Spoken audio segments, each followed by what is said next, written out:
Come and take a seat around the table of chat. This is Talkaoke. Everyone's welcome. If people don't know what Talkaoke is, it's very simple. It's just talking to this microphone about whatever you want to talk about. It's kind of up to you. We don't know what it's going to be. Nobody knows. It will come from the magical connections between people. Come and take a seat. Come and get involved. Help us get this going.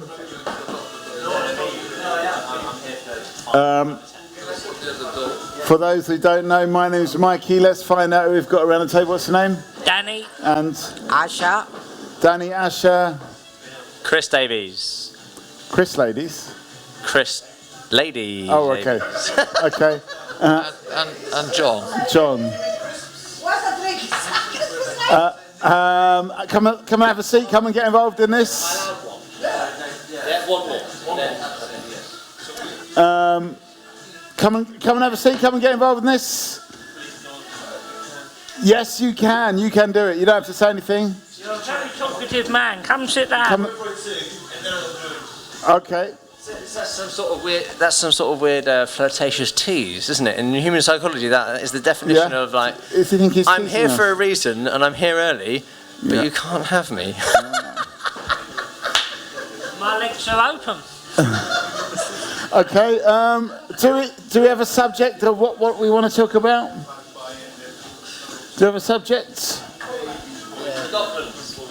The Docklands. What do you want to say about the Docklands? I don't have anything to say about the Docklands other than that they're a bloody interesting place. Say that again? They're a very interesting place. Okay, Docklands, interesting place. Docklands as the railway or the area? Not the DLR, although I do. Thank you so much. Service there. Come and join in for a second to help us get this going. We're talking about the. Okay, we were talking about the Docklands. We're talking about the Docklands here. Anyone got anything to say about the Docklands? It's a better area than any other part of London. Why? It's much more organised. Yeah? Yeah. Really? Yeah, because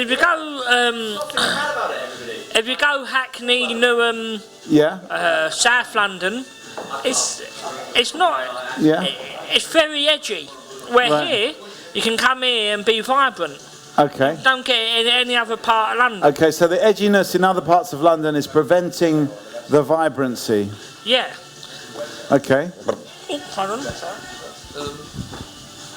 Anything on this side? What was the question? Where's Loretta? Look, she's in Chelmsford tonight. She's not in the Docklands tonight. She can't make it tonight, so All right, cool. sorry to disappoint.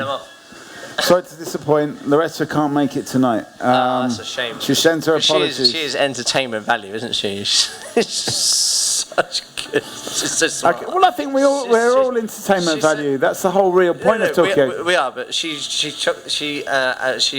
really has her own way of being entertained. You know, Do you have your own way? Maybe we can go around the table. Have you got your own style? nice, good spin. Yeah. What would you say? Yeah? What would you say your thing is? Well, look, we'd all like to write our own reviews, but no one can, right? So Okay. Well, all right. Well, I'll come to. I mean, John, would you say you've got your own style, your own particular way of being that you I think so. Very laid back and very shabby. Yeah, a laid back, shabby style. Yes, very much. Okay. What is your style, Asha? And is it a unique style? Yeah. Class. Normal. Normal. Class. Yeah. Okay. Yeah. Just pretty normal. Okay. What about you, Danny? Would you say you're a normal? No style. If I had style, I wouldn't be here. Are you a normal individual? No, I think I'm unique. Yeah. Well, I get told I'm not a normal individual. So. Yeah. I mean, I feel that Talkaoke attracts the sort of people that are willing to go a little bit outside of that kind of paradigm. Gary, come and join this. Would you say you're a normal? Are you inside the norm, the normal zone? Have you got your own style? In a way, Loretta brought this up because Chris said. Loretta, she doesn't put up. She wasn't here. He brought it up. Yeah, but what I'm doing is I'm turning it into something about all of us because Chris said she's got her own style, her own kind of approach to life. But I think we all have around this table. Have you got, apart from Asha, she says she's pretty normal. Well, that's the great thing about this pub. It attracts real kind of independent sort of thinkers, doesn't it? You know, I think. It attracts individuals. Yeah. Gary, do you know any independent thinkers? Yeah. I think we all are, aren't we? Is this working? Yeah. Yeah? Yeah, Oh, I'm it's just not working. close I enough. can turn you up a little bit if you want. I'm just not close enough. about My that? God, I'm too close. Yeah. Okay, so, I mean, what is it about this pub that attracts that kind of individual person? Ask the people who come here rather than the person who runs it. Yeah. Okay. It's about the environment that's created, and it's about there's an intellectual, philosophical, and psychological conversation at any point on multiple different levels, rather than just normal pub chat.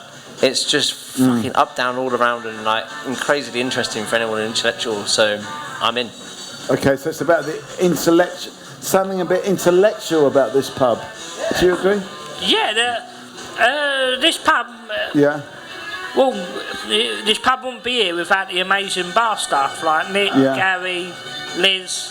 Yeah. 3 pints when you mention their names, so. Yeah, we need to. Have you got a drink, John? Do you want or you working on the woodwork? Half a beer, yes. Can we have half a lager for our man John over here? But we're talking about what is it? Why is it?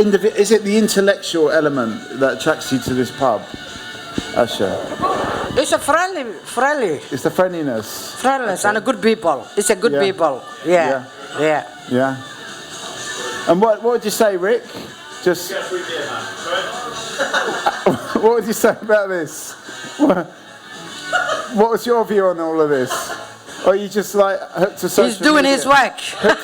I was tweeting about this last week. I was sending a message about your event. Okay.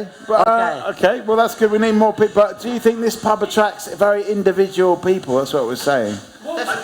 Yeah. Sorry, no, it does attract individual people because we're allowed to speak our minds here. We're not put down or. Right. So you're not judged. You're not judged. No, you're not judged. Okay. You're not judged. Any subject goes here really. Yeah. And people will always be there to help you out or lend a hand. Okay. So if you say something a little bit kind of. Nothing. Someone else will dig you out of that hole. Well, actually, everything goes here. You can be. It's a community, so people understand how you're coming across. There's no animosity. It's all nice. So friendliness, lack of judgment. I mean, I don't go to the Greenwich Pensioner or the Man of Arms, but how does it differ from those places? I mean, I don't know. Man of Arms is established, so in Man of Arms you can have a good debate, and have a good debate and a good fisticuff. It's really good. Do they have real fights in there? It's on the same level because I'm a patron at 2 places, so I can't. No, but Greenwich Pensioner, no one goes in there really. Right. Because. Yeah. It is a dying trade in it. Well, the area is dying out of regular goers because everyone sits in. Does their own thing. I think they should use their local pubs a lot more. Okay, so those pubs need to be used a lot more, Asha? Yeah, so we went there a couple of times, but it's everybody hanging out who they groups and the people there. Is this the pensioner or the manor house?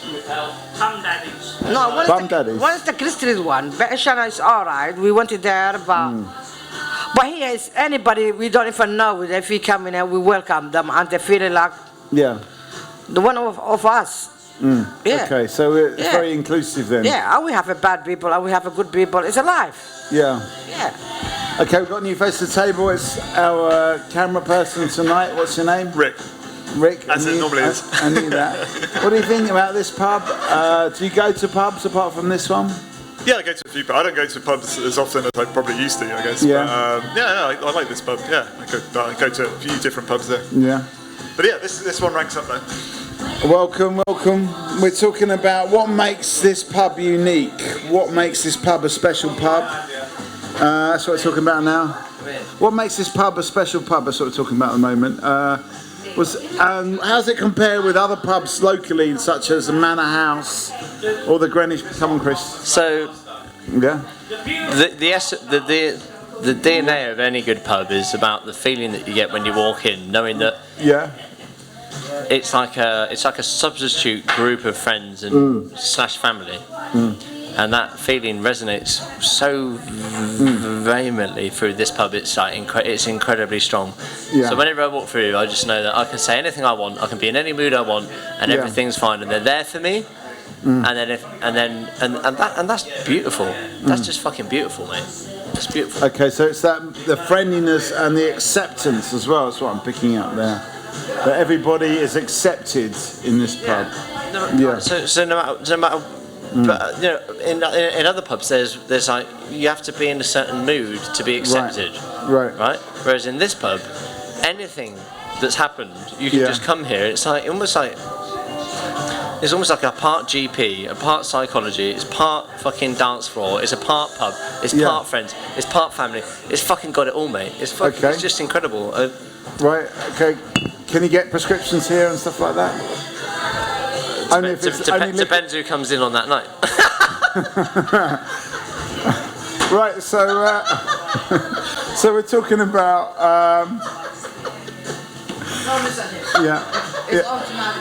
Okay, John, have you got a view about this pub? Do you think it's a special place? Oh, it's a very special place. It's the only pub I go into. Oh, really? Well, yes, I can't afford to go into any other. Oh, I see.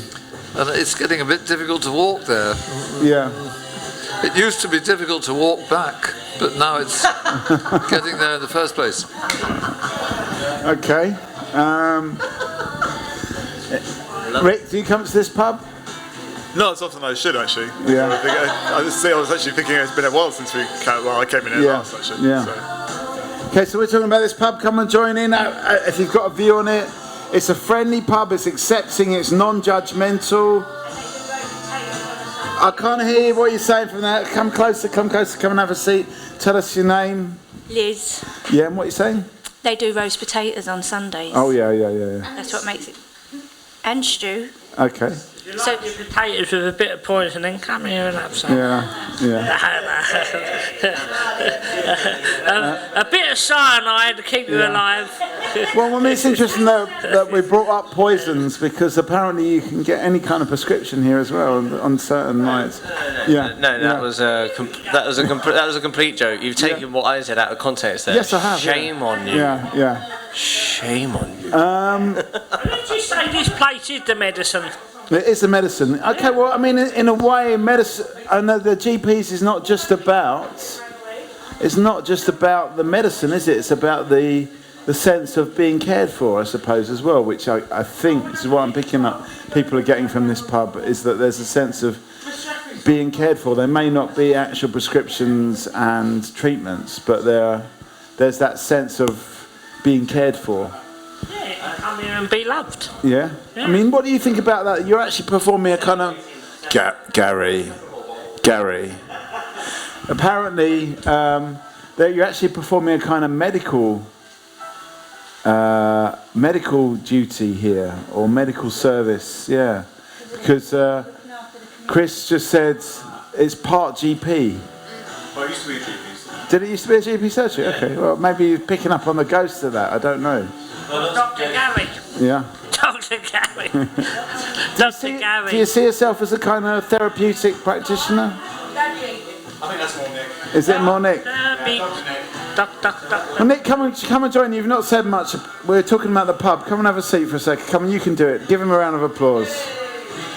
That's a bit of news. Give Liz a round of applause as well. Okay. Everyone gets a clap here. Right, okay, so a lot of nice things are being said about the Tommy Flowers pub. Is it a little bit kind of medical? That's what Chris is saying. It's kind of almost like a GP's that you feel healed when you come here. With some respect, it is what it is. It's a community pub, so it is a place that you can come to where people can speak to other people with no discrimination. So you could, I know, use it as a metaphor that is GPs. I mean, is discrimination a problem in other pubs? Is discrimination in this question, you know, like just turning this around? I think yes. Yeah. Especially in larger pubs where little sections happen. So there's little individual communities that happen within themselves, but they don't mingle enough. Okay. So here, everyone actually talks to each other. There is some definite mingling going on. Because the layout of the place, no one's hidden away. It's all on view. Yeah. And you can. So you think the small size of it actually works in its favour? Yeah, because a problem halved is a problem solved. Problem shared is a problem solved, yeah. Well, I like my one. Problem halved is a problem solved. Okay. Anyone want any problems going? Okay, well maybe we can move on to that and find out what problems people have and see if we could solve them. We could do it right now. Liz, have you got any problems you want solving? No? Rick, any problems you want solving? Not that I want discussed on the Talkaoke table. Okay. Any problems you want solving? I think I'm going to be disagreeable and say I don't think it's medical, but therapeutic, yes. Yeah. It's a pub like this is therapeutic for the ills that are imposed upon us by our way of life. Right. It's not an individual problem that needs treatment. It's just the fact that we are made very, very anxious and fearful and protective, self-protective, in ways that only getting together with other people can possibly treat at all. But not medical. So it's not medical, but it's therapeutic. No, it's therapeutic. Okay, Nick, can you turn it down a little bit? Turn down the music a little touch. It's got a bit too noisy now. I want, because I think that's a good point from John, but I wonder if everybody heard it. Yeah, that's better. Yeah, so therapeutic rather than medical. I think more correct than being medical. It was just using the fact that it used to be a GP's, that's all. But John's absolutely right. So it is a place to share. What's that, say again? It's a place to share. Share. It's a sharing environment. Do you agree with this? Is it therapeutic to come to the pub, to this pub? Huh? Therapeutic. Share your problems. Is it good to share your problems? Yeah, we do. Yeah, we do that. Do you share your problems in the pub, Liz? No? I just drink. Just drink. Come and have a seat around the table. Don't worry. No one's going to bite you here. We're trying to do like some live problem solving here, but no one wants to put forward a problem. It's a bit medical as well as therapeutic, so you know, alcohol being a bit medical. I mean, do we need to actually come up with problems, or will their problems just get solved without even coming up with? We got a couple of new faces at the table. Sometimes we feel like trouble. We didn't actually get your name. I'm Mr. Nick. Mr. Nick. So we've got Mr. Nick, we've got Asher, we've got Danny, we've got Liz, we've got Rick, we've got John, and we've got Tim. And I'm Mikey. And we're sort of talking about, is there something special about this pub? Is it like, do people feel it's a bit therapeutic?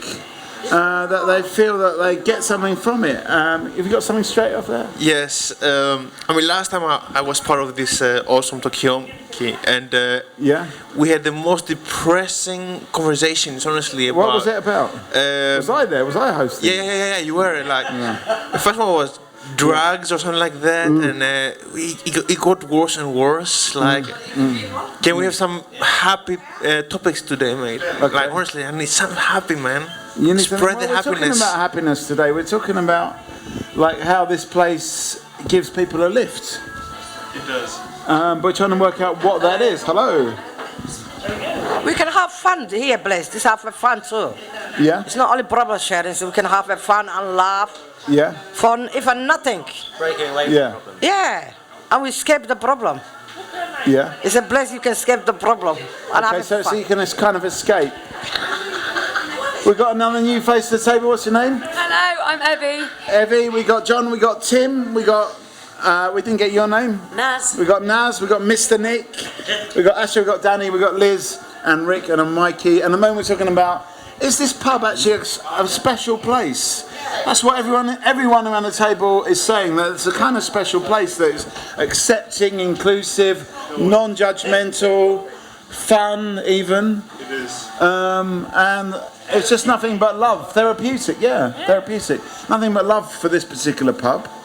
I don't know if you've been here before. Have you been here before? I have been here before. Yeah. Would you like a drink? You know what? That would be great. Yeah, that would be therapeutic. Yeah. Have another pint of Budvar. Yeah, thanks. If only this pub were also cheap, it would be perfect. Yeah. Is it too expensive, this pub? Is that what you're saying? This is always the case. Okay. Yeah. It's not really always the pub's fault, to be honest. That the price of alcohol is expensive. Okay. Should alcohol be cheaper if it's got this therapeutic flavour? Well, this is one of the cheapest pubs going, I think. Yeah, but should it be? Don't tell Gary that, otherwise he shut your ears, Gal. Should it be even cheaper though, to bring more people in? Bring more people in. That wouldn't bring more people in. You either go to the pub or you don't. Okay, so you think it's about right, the cost of the beer? Yeah. So I think it's not the price of the beer that makes this place special, but it's the company, the people that you meet, right? So for example, me, I come here for my boy Nick. Yeah. Mr. Nick. Mr. Nick. Excuse me, nice. Yeah. So I mean, it always has the most amazing people around here, right? So I don't really care about the price of the drinks. Just I like to talk to everyone. Yeah. Careful. So it's a pretty great place. I mean, does that mean we could actually put the price up and people would still come? Don't give him ideas. Don't talk about the price. Okay. We're not talking about the price of drink. We talk about the people come here. Okay. And the people they come here meeting it. Do you think the price could be cheaper? It's not cheaper.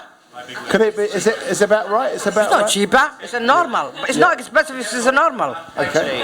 Actually, the price is under what we should charge. Yeah. So it can't be any cheaper, but we want to have a balance to welcome affordability to an extent. So okay, so you're trying to make it as affordable as possible. Absolutely. Yeah. Go Weatherspoons is about £4 or £5 a pint almost. Yeah.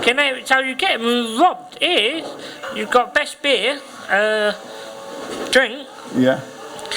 For all the price. Okay. Endorsed by Gally. But it's not about as everyone says, it's not about the cost of the beer or the beer itself. It's about the people. Tim, were you going to say something? I agree with you. Yeah. 100%. Well, no, I was just reflecting your comments. So I don't give my opinion here in the middle. I just get opinions. Have you got any views on this? You've been to this pub before. Do you agree that it's a special place? Does it just seem like a normal pub to you, or does it seem like a? I like the fact. Yeah. I like the fact that it's a pub based on a local, like a historical local. I think that's a nice idea. Like people celebrating. The history. Yeah. Okay, so the history is important as well. And the history of computers, because no one really cares about the history of computers, I think. Or we like to think about it in like lots of shiny Elon Musk kind of style, people, but maybe not like the first people who actually made it. Not like the clunky things that we've got a picture of on the back, made from a few what they called bed frames, apparently, the Colossus machine. The chunkiness of it. Yeah, exactly. I mean, what do other people think about the history? Is it important to anyone else, the history of computing? When they come into this pub? Yeah? Yeah, I'm obsessed with the history of computing. No. I work in computing. Really? Yeah, I'm a computer genius. Yeah. Don't even have a till now. Have you got? Is there? Yeah. That's where it all ended up. It started from that, and do you think if Tommy Flowers saw that, he would get it? He would get. He would. Yeah. Well, he would. I would assume. Well, imagine that he would think. It's unbelievable. Right. From where he started, first semi-programmable computer, to what we all have today. You think the breakdown of what a phone is? Yeah. It is a music player, separate, which you would have in the old days. A TV, separate. Yeah. Every kind of media, kind of visualization on music, would all be separate items. Now they're all in one. You think Tommy Flowers would get it? He wouldn't be like. he would be blown away, but he would be into the smartphone. I wouldn't say into. He might be a bit surprised, and maybe he may say it's gone too far. Okay. But okay. I can only speculate. I don't know. Okay. So I've invented a way to add health into the app. We can. So you have an app for food. You have an app for music. You have an app for your mail. You have an app for fucking this, that, and the other. I'm an inventor, and I've invented a way to increase to add health in to your mobile app, so you can self-cure yourself of headaches, menstrual cramps, any viruses, any pathogens through my technology. I heard a bit of protest over here. You don't really. Maybe we need to find out a bit more about this health app. But you don't really. You're a bit sceptical. No, he's an inventor. I said all he's invented is bullshit at the moment. I've not heard anything come. Okay, I mean, but don't all inventions start like that? Did Tommy Flowers, Colossus, didn't it start with bullshit? And it's an idea. It's an idea that it can become a purpose, and in the case with Tommy Flowers, it did. Yeah. So he had an idea when he was working for the post office and working in the mechanics and a way of making an efficient service. But obviously, it was heard about that this could be possible to decode. Yeah. So, and he worked on that process with Turing, etc. Yeah. And but did it start off with a bit of bullshit? That's what. Well, it's not. It's not bullshit. Like I said, it was a purpose. So it's not bullshit. It's an idea. Yeah. And following through an idea. Okay. And then creating it into something. So you need to be with an idea. Maybe bullshit. Maybe not. We don't know. But then once you got the idea, you can make. I think it was more the kind of bullshit he had to deal with from the Oxbridge academics at Bletchley Park, because he had an East End accent. You see, they didn't take him seriously. Right. You know, and he didn't decode it. I mean, he was working with Bill Tutt, who was a mathematician. So what he did was he speeded up the reading of the messages by about 100 times, so he could read them in real time. You see, so and this wasn't Enigma, which is like, you know, every German tank regiment or submarine had one of those. This is Lorenz. That's why we have Lorenz crisps up there. We're actually German pom sticks. I thought it was quite funny, you know, to have crisps named after what he was decoding. So this was like Hitler's BlackBerry. It only went to the absolute top echelons of the Nazi kind of generals and things like that. So they never knew that we cracked it, you see. We never had a machine. It was an amazing achievement to do that. Yeah, but you know, the Flowers family have been here. His son Ken has been here, and he told me that when Tommy was in his 80s, he had to go on a course to learn how to use a PC because he didn't know how to use a computer. So that's quite funny, isn't it? What did he make of the PC? Did he think? Well, he got a certificate apparently to say he could actually use it. I'm sure he would have passed it. But he, you know, I think it was really held back by the government, so we sort of missed out on the development of computers that they did in America, because here it was considered that it had to be kept secret because we were using the Colossus all through the Cold War until the early 60s. And then Tommy was working on Ernie, you know, the electronic random number identification thing for the national savings. So it would, you know, it was the first lottery thing. So he designed that as well. And then he also worked on noise cancelling headphones in the Second World War. I mean, I thought that was a new thing, but they were for tanks. So the tank commanders. So when you see all those loads people of on the tube with innovations, their noise cancelling headphones. He was always an employee of the post office, so he never made a lot of money, and he was never that recognised, I don't think. Okay, all right. So we're talking about, we've gone into history. It seems like people are, at least half of the people are into the history. Yeah. There's a saying: nothing is never new. It's all been done before. Yeah. It's only just made better. Yeah. So everything we think we got is new. It's not new. What about a health app? That's new, isn't it? Health. Well, hang on. Years ago, no, like Uber, before Uber was around, we had the Yellow Pages. Right. And that. We had CB cabs with radio, so they know where to go, where to pick up. Right, okay. But nothing is never new. It's only made better. What do people think of Danny's conjecture? Nothing's really new. I completely. Yeah. Oh, I was going to say, I don't know. It's a bit like nothing's really new. Always saying that like noise cancelling headphones were like going on before as well. That a lot of the stuff that like a lot of the innovations that we have now are kind of started by war, because that seems to be like the only crisis that we seem to really respond to in terms of putting a lot. So yeah, I agree that nothing's new because like everything that we think is like finally useful has come from lots of research. Computers, noise cancelling headphones, all developed during the Second World War. Chris, hang on. Completely disagree with respect and in the nicest possible way. There's also people out there that are trying to change the world, and they have to go through a complete sacrifice and like. Can you give an example? Yeah, me. Okay. Yeah. With your help app. What's it called? Help app. Is it a help? Are you mugging me off? What's it called? Health app. Are you mugging me off? No. You can mug me off if you want. I don't give a fuck what you think. What is it? Was it? Just say a little bit about it. Health app. Health app. Yeah. Yeah. Okay. Cool. So it's. Yeah. So it's about health. Yeah. I don't care what anybody thinks. How does it work? The city have already backed me. This is happening. We're building it right now. Yeah. If it's too challenging for you, if you're not smart enough No, to we fucking wanna know catch what up. it is. We want to know. Yeah, but you're laughing at me. No, I'm not laughing. So fuck you. I'm not laughing. So fuck you. I'm not laughing at you. Fuck you. Honestly, I'm not. Fuck you. I'm not laughing. Tell us what it's about. All right, cool. Another day. When you're ready for it. I think I'm ready. I think we're ready for it. We're ready. We need to know. We need to be part of this. I think he needs to like step back, think what he needs to do with it first, and then present it. Right. You know, okay, so it's still, not for today. I don't think it's still for in today. development. Yeah. Okay, it's still developing. Okay, but watch this space. We'll put it like that. Okay, but what do people think about the conjecture that there is innovation happening now? It's not war. We don't need war for these things. We're actually moving forward without war. Or do we need? I don't think war's going to be the next thing that makes us change. I think it's the fact that we've got so many natural disasters hitting us that we're going to try and find something for that instead of everything that's developed for like or improved for the war, like since the war. I think it would be more improvement of how we survive now, because you've got flooding, you've got the fires coming, and like everything's going to pot. Yeah. And I think it's more about people getting aware, and there'll be apps for people who want to like outlive this kind of stuff. So it's more like the environmental crisis. The environmental crisis is going to be the driver of innovation. I'll come to you in a second, Tim. I agree and a little bit disagree.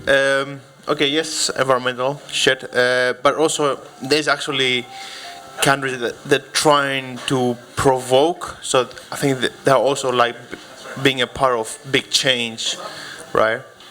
So it's not just environmental. I think it's every country, not directly like declaring war, but like indirectly. No, I think the danger also makes people change, and technology rises up. Based on the danger. Okay, so there is a bit of a danger going on. We're living in dangerous times. Come and have a seat. Come and get involved. We started talking about the history of computing, and this pub is Tommy Flowers, named after the guy that made the Colossus machine that decoded the. Alan Turing. What's that? He worked with Alan Turing. He did work with Alan Turing, yeah. But the question is was it the war thing that led to all this technology being developed? And can technology be developed in peacetime? Or are there other pressures now, such as environmental pressures, conflicts maybe between countries that are kind of simmering under? Is that going to lead to innovation? Do we need to have all these problems to lead to innovation? Will people just do it by themselves, like Chris with his health app? Hang on, because let me just introduce people. We've got Naz, we've got Tim, we've got John, we've got Evie, we have got Danny, and Mikey, what's your name? Emmett, welcome. So that's where we are right now. But Naz, you want to say something? Yeah, I was going to say it does lead to innovation, because there was that young guy who created the machine to help clear up the ocean, and it's actually working. So it's about the new generation trying to think of the problems they face now. It's about surviving, and for them to survive, and hence the what's that what's that revolution that came up? Extinction Revolution. Extinction Rebellion, yeah. Rebellion, that's it. Yeah. So they're kind of like already thinking for their future. I mean, we're not going to be here, but it's getting to that where they're thinking of, oh, we got to clean up the ocean. Oh, we got to do this. We got to have safe. Are those problems going to be solved with technology? I say yeah. I say yeah. Okay. And people's thinking, changing the way they think. I'm going to say, but I always worry, like, who's actually got the money that they actually want to go up and like fund it? Because I think at the moment everyone thinks it's someone else's thing to spend money on, and governments don't seem to spend. You don't want to spend something on something so collective. Like if it's just your fishing waters, then maybe then you're like, yeah, that makes sense. If it's like a collective thing, I don't think there's no government that's like prepared to like maybe take on a bit more, but to get a bit more. A bit more back. So I feel quite cynical. I feel like there's like, yeah, there are a lot of people who are trying to innovate and do stuff, and then these things exist, but like no one takes them to the next level because there's like no one who actually wants to fund it. Okay, so people come up with the ideas, but like, why is there? I guess there's just one of these machines cleaning up the ocean, and no one's putting huge money behind it. Like copyright, and they could copy it and then like mass produce it, and then you've got the whole ocean that's going to be cleaned up in record time. It's just great. Emma, have you got any views on this? I think in terms of the competing thing, if that's from a bit earlier, but it tends to be state entities that have had the greatest impact. So the time when the state is willing to put a lot of money into something is in wartime. So obviously the Colossus and stuff was done by the British state, but it was done in complete secrecy. They wouldn't release it till 50 years later. So Britain was not able to build on that and create from it. After that, the only way in which Britain led the world was actually Lions tea rooms, which actually led the world in outsourcing and the back office processing. But then, if you think of the origins of the internet, was ARPANET, and it was done because of the Cold War. Again, the US state intervened to make sure that if they would not be vulnerable to being taken out by a nuclear blast, so they tried to make it as decentralized as possible. That was the beginning of the internet. And then, if you think the World Wide Web, again, was state entities. It was done at CERN. It was created by Tim Berners-Lee, gave it for free to the whole world. The thing is, when things are done by proprietary things, they tend to be like you have the Apple ecosystem, which works very well together, but doesn't work well with anything else. And so it's only really where a state entity that tends to want to produce something that is for the benefit of everyone. Okay, so you're saying the governments are really important, and it's when the war comes along, it's when they get their checkbooks out, or the threat of what? What's that? Who invited Wikipedia? That was me actually. But anyway, so we got Emma, aka Wikipedia, over here. Knows all about the history of computing. Well, it seems to be that's what we've gone on to, which is quite appropriate. But what Emmett's also saying is that it's actually the government's got to get involved to deal with problems on a global. Because they make too much money off what they do already. So right. Okay. So they're not willing to change. Really, they're not willing to change it. The whole problem is going to be relied on the public to come and like sort it out, because they don't want to spend money on these little things. They make enough money being extortionate and getting what they've already got. So, right, so in a way, they don't really benefit from change. No. Okay. We're just a government puppet, so no matter who they put in place, we're still going to be the guppies, so... Okay, so whatever happens, the government gets in, sort of thing. Yeah, is that what you're saying? It's an all-shit sandwich, and we're all going to have a bite, so... Okay. Okay, I mean, do people agree with what... Just got to be happy about it. Do people agree with what Danny's saying, It's an old anarchist saying that whoever you vote for, the government gets in. But it's not always been true. If you look this year, they've had several elections in Israel, they've had several elections recently in Spain, and no government gets formed. Okay. So it's quite possible to have lots of elections and no one gets in. So whoever you vote for, no one gets in. I mean, what do people think? Do people feel that whatever we do, we're always going to be subject to the mercy of the government, of what... and in a way, they're the ones with the... Like Danny said, we're just puppets. Yeah? That's all we are. Okay. I feel at the moment what really worries me about the upcoming election is that there's no one who's really good. We're just kind of more at the risk of just like a lot of bad things happening just because there's like a lack of kind of responsibility. Everyone's just a bit pathetic. I don't know. You feel the whole thing's got a bit pathetic? No one's really taking any responsibility for anything. Let me bring John, because you've not said much for a while. Have you got any views about the government? And do you agree with this conjecture that whoever you vote for, the government gets in, and we are the puppets of the government? I'm not sure that it is really it's really the case that it's government that gets in. I think that most of us are fearful that if we change the basis of the hierarchies under which we live, that we will all suffer more than we suffer already. Right. So it's a bit more like you were saying that the government don't want to change anything, but maybe do we want to change anything? Do we really want to have change? Well, I think the basic piece of confidence building that we could do is to share the idea that a close look at the depth of history shows that stasis, everything being the same, has never worked very well for very long. Right. Whereas change is a feature that keeps popping up all the time. Yeah. Okay, so when things stay the same, they kind of get a bit stale. But do we want change? Do we really want change? Is it us that's holding the thing back as much as the government? I'm going to come to Asha. Of course we want to change. Yeah? We want to live like this. We should have a government got our back and we got their baggage and we need, Yeah. They need to make their minds. They're like high school. And it's not good for us. And the country either. Okay, yeah. Well, let's just say, let the government be like Starbucks. Yeah. Everyone will be happy then. They go and get their coffee, wake up in the morning, happy paying over-the-top prices for coffee, for something that's only going to give you 5 minutes of satisfaction. But people still love going there. But let the government come Starbucks. Do you think the government could learn from Starbucks? Well, yeah. Well, I don't know. I don't even drink coffee. I'm a tea drinker. But if it's a corporation, let it be a corporation, because people put more faith in McDonald's, Starbucks, than what they do in the government. They know, they say, don't have McDonald's, it's going to kill you. Yeah, but it's delicious. At least we're getting something from it. From the government, we're not. Okay, so in a way, the government could be run more like a corporation. Would it be better? Always look forward to McDonald's monopoly, innit? You know what I'm saying? You look forward to them. Do you agree with Danny? Yeah, what? Yeah, I do actually agree with Danny. Okay. I don't look forward to going on the motorway, but I wouldn't be able to go and visit my family if I didn't have the motorway. So I guess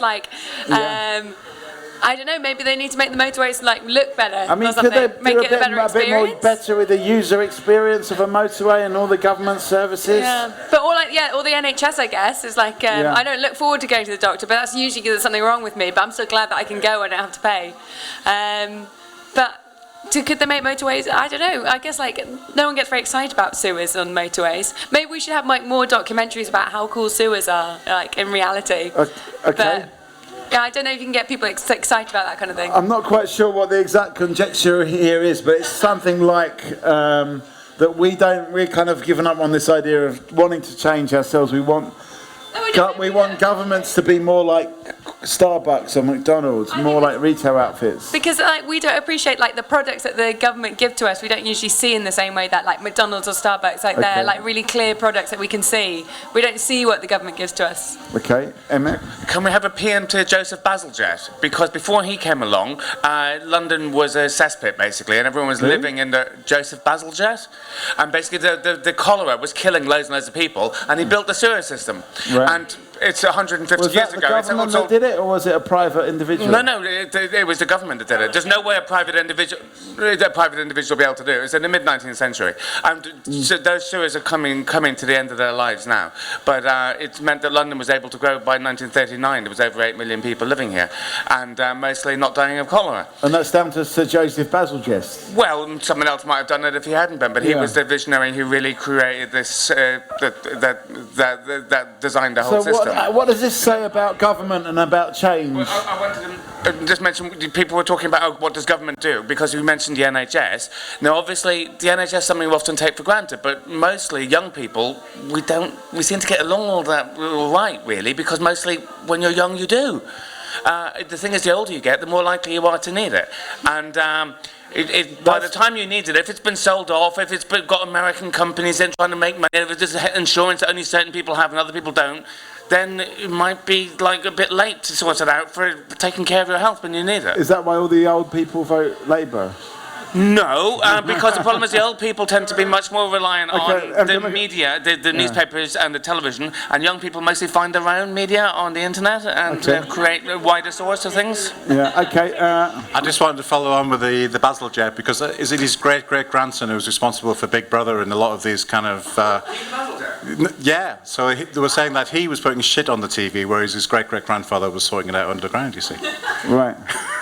Okay. He's now head of the Arts Council, by the way, Basil Jet. Okay, so the guy who built the sewers, great well, something like that. Yeah. Grandson. Yeah. Peter Basil Jet, I think. Yeah. Basil J is. Basil Jet. Not Basil. I thought you said Basil Jest. Yeah, Basil Jet. Bazalgette.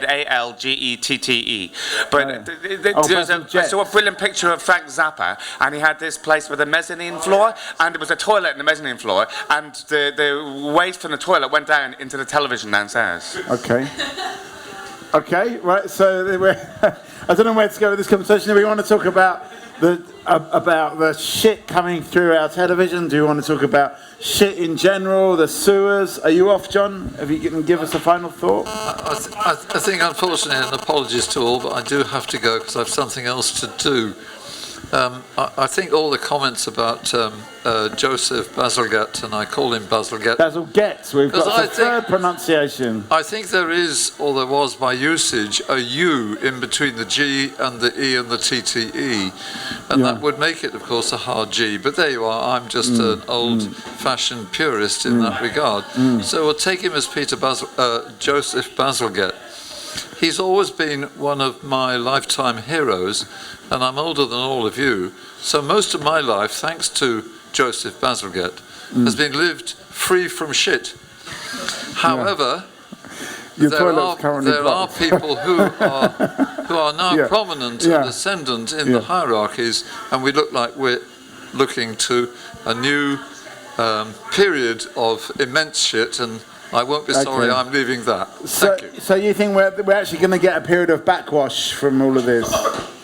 And it's the shit has been draining away. Maybe it won't be. I think that the physical side of that four-letter word is bad enough. We will be free from that probably. Yeah. It's the emotional and the psychological side of it which really worries me. Yeah. I hope you'll be all right, folks. I mean, just before you go, John, what are the specific things you're particularly worried about in terms of the emotional shit, if you don't mind me saying? Well, I think that there is a collapse, or there is a process of collapse of the systems we know that prevent wholesale anarchy and the interminable struggle for power. I don't see any long-term and lasting solutions to that problem. Some of our politicians are really, really prepared to trade that for their own personal futures. Right. And that is a very worrying feature. Right. And it's difficult to see how that can be changed. I'm sure it will one day, but will we all, any of us, live long enough to see it? So in a way... Must go. Not much faith in the politicians, though, of certain politicians, let's say. No, faith in local pubs, yes. Okay, so maybe the pubs could be I'd just say a lot of people, general public, don't understand capacity. They never know when to stop because they. Yeah. Well, look at the sewers. It was built for a limited time. It's only meant to be thingy, but we took that for granted. Yeah. Over the years and years, more people's come in, population's got bigger, weight has gained more on the land, so it's causing it all to collapse. When it was built, it was only built for a certain amount of people at that time. Nothing's never thought out, and that's why people don't understand capacity. Capacity, yeah. Okay. Because they never know what to fill up, when to stop, how to stop it. Yeah. That's just like. I mean, is it something we take for granted? The sewer's running under our feet, and we just flush the chain, and that's it. We forget, flush and forget. Well, it's all got to go somewhere. Okay. And people don't forget where it goes. It's got to land on someone else's feet, isn't it? Okay. I mean, what do you think? Do we flush and forget? Do we Do we care about the? We're lucky to have a lot of rain in this country. If you ever go to like south of Spain or somewhere where they don't get as much, the sewers can't handle as much, and there's all these warnings about not even putting your bog roll down the loo and everything because they just can't handle the volume. Okay. So the capacity you're saying that it can handle here is a lot greater, obviously, but perhaps we're now producing so much crap that the system is overloaded. Okay, so we're talking about producing too much crap. That seems to be the theme for tonight. Do we flush and forget? Is that what's going on? Do we? Everyone go out in the park, dig an hole. Yeah, would that work? Do you think? I feel like that would go horribly wrong really quickly. Yeah. Festivals, you see it all the time. Yeah. People having crap in bushes and that. And that. Well, yeah. Well, out in the street. No. You're not talking about the festival in, are you? Oh, fuck. No. Oh, sure. Yeah, that's dire. Anyway, that is the sewer. Okay, so we're talking about sewers in general, the flow of shit both coming in, and that seems to be coming in from the TV mostly and politicians' announcements. Yeah, but we've got a choice with the telly. We can switch it off. Right. There is choice at the end of the day. You don't have to stay glued to it. Like the internet, you don't have to sit there and watch mindless crap on there. You can always switch it off and do analogue stuff. Okay. Well, What kind of analog stuff? Ball game, reading a book. Do you do any of these things, Danny? I do read books. I don't play ball games. No. I'm only by myself. And Okay. you can't do stuff on your own, can you? Yeah. Okay, so where are we going to go with this conversation? Is it time to have to flush the host out of the middle of the table, down the sewer of obscurity? Does anyone else want to have a go in the middle of the table? Yeah, you're going to have a go? Yeah. Okay. Does the table represent a sewer? If you want it to. But I'm just going to flush myself. I'm actually going to overflow over the top. Yeah, pull the tape. And I'm going to just spiral out of here. And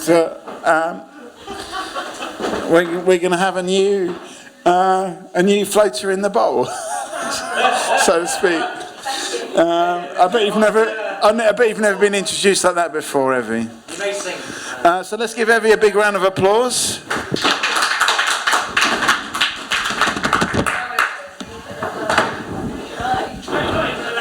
We are waiting.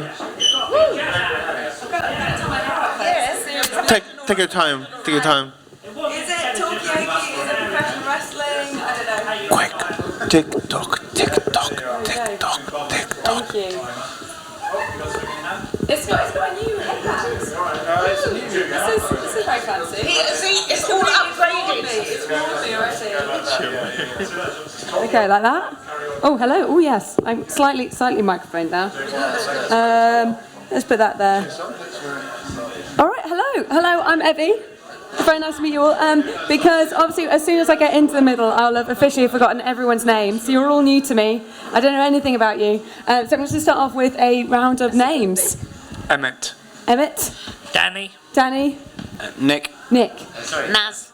Mr. Nick. Mr. Nick. Is that like Mr. Burns? Yeah. Are you a secret billionaire with a dedicated assistant? Yeah. We'll touch back on that in a minute. Naz. Tim.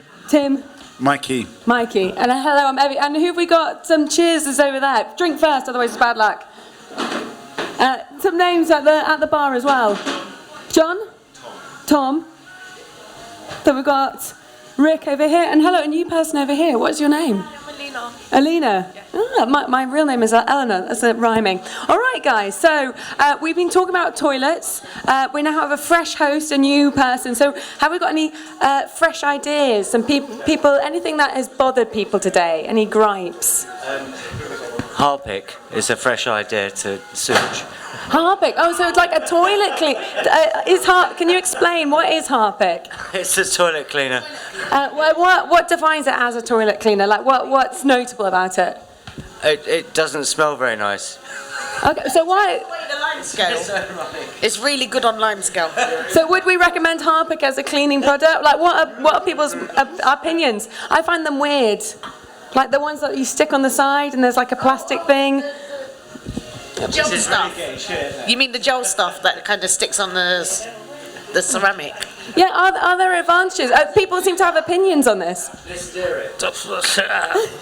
I know how to dispose of things, let me tell you that. Oh, okay. So it could be a shit, it could be a body, who knows?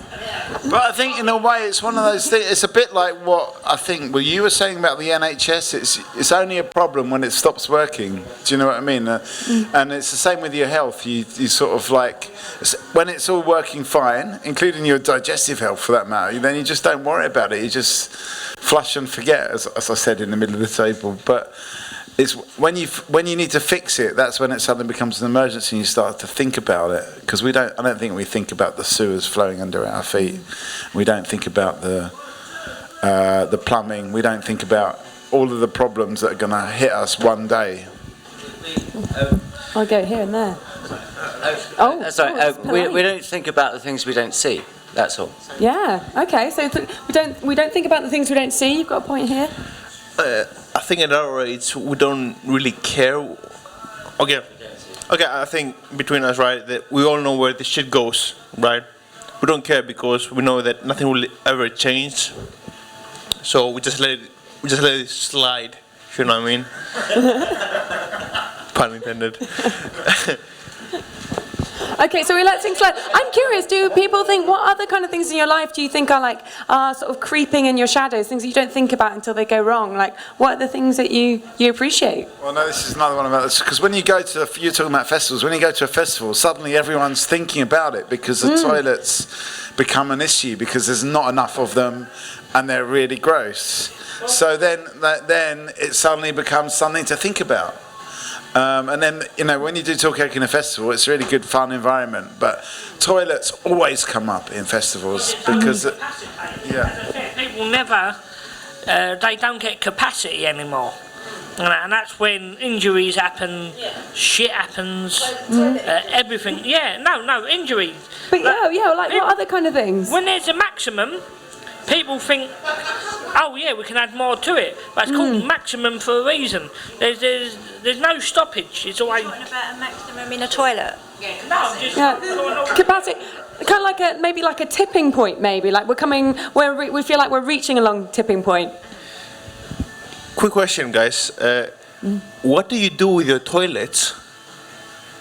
Jesus, I mean, you make it sound like you have an awful time with your toilets. Oh, okay. Jesus. I mean, the way you describe it, it's like you have a horrific experience with it. What the fuck do you do with it? When you say you, are we talking about like maybe the people around the table? Are we talking about Londoners? Everyone. Everyone here. So we're accusing everyone here about not looking after their toilets. My toilet's very clean. Okay, so we have a test of one very clean toilet over here. A teen toilet? I don't want to think about that. No, it's just clean. Well, Naz, I feel like you had some points that you wanted to. I did say there's obviously the point that we go in there, but I think many people like social media on there a lot. And reading the paper. Some people still do that. What do people think? I was having this conversation this week. Sorry to interrupt you on that, but reading on the toilet or using your phone on the toilet, where do people stand? I mean, I think that's the main use of Facebook. It's just like, let's see what people are see what shit's going down. And it's very, very effective, I think, Facebook. It's probably it's kind of almost like it's not really talked about, but that is what most people use Facebook for. It's just to scroll through it. And then, it's very... They're offline. Before the days of Facebook, we used to read the bottles of the Harpic or toilet duck or something. Everyone was aware of PPE. But actually, being in the toilet is the only place when we can have 5 minutes to ourselves, alone with our thoughts. Only 5 minutes? Yeah. Just 5 minutes? Just 5 minutes. I'm not a striver. So is that how people feel? Do you feel like your life is so busy that the only time that you actually have some time to yourself is when you're taking a shit? Is that how we feel? Sometimes? No.